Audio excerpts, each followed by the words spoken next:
Hello, this is Mrs. Taylor, and I want to introduce you to a different way to integrate to find the area of a region bounded by two or multiple curves. So occasionally a region's boundaries are easier to describe in terms of y. And so an example would be this graph here, where if I were to find the area of this region in terms of top minus bottom, from 0 to 1, my top boundary is this line y equals x, and the bottom boundary is y equals x squared over 4. But it changes on the interval 1 to 2. And so if I wanted to find the area in terms of x, I would think top minus bottom. And so I would have to set up two different integrals, one to represent the left half and one to represent the right half. And so instead of doing that, I can also think of this region as being bounded on the left and right. So on the left, it's bounded by y equals x, and on the right, it's bounded by y equals x squared over 4. And luckily, we can integrate in terms of y and only do one integral where we involve the left and right bound.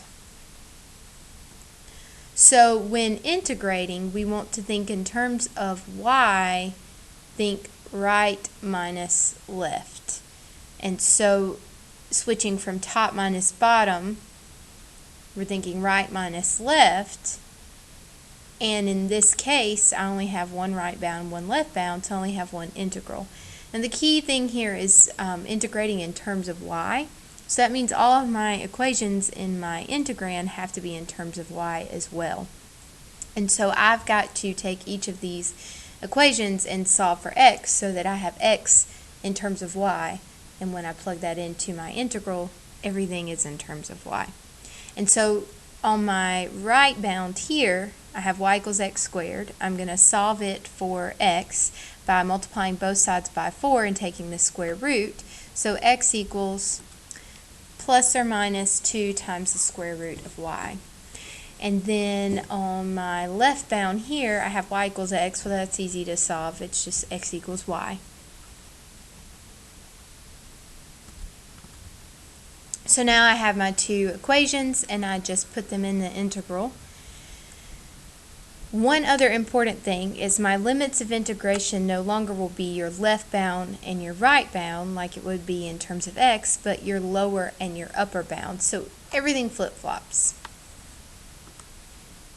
So the limits of integration will now be, I should say be, your lower bound and your upper bound. And so in this case, my lower bound is y equals 0, and my upper bound is y equals 1. So now I have everything I need to set up my integral. So it would be the integral from 0 to 1 of my right bound. And if I look here, I have two different functions for my right bound, but when you look at the graph, you can think through this and realize it's actually only one of those curves. Is it the positive or the negative? Well, you could test that out by plugging in y equals 1, and if y equals 1, then x equals 2, which is definitely the region that I'm looking at, the positive half of this equation. So my right bound will be x equals 2 square root of y. My left bound will be x equals y. I just subtract those in my integral, just like we did in class today, and then integrate. So my integral would look like this. The integral from 0 to 1 of 2 times the square root of y minus y dy.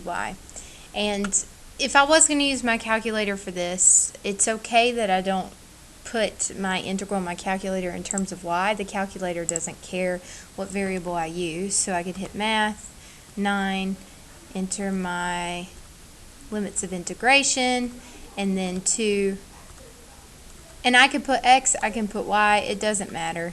Now that all my information is in terms of y, it'll come out the same in the calculator.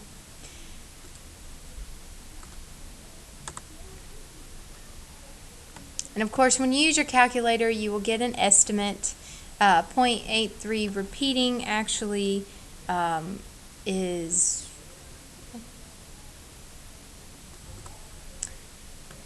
5 divided by 6. If you test it, you'll see that it's pretty close, and if you integrate it in terms of of x, you would have gotten the same thing. If you had found it by hand, of course you would have gotten 5/6, the exact answer. So this equals 5/6. And so you have options now. It just depends on what you find easier and what may require less work.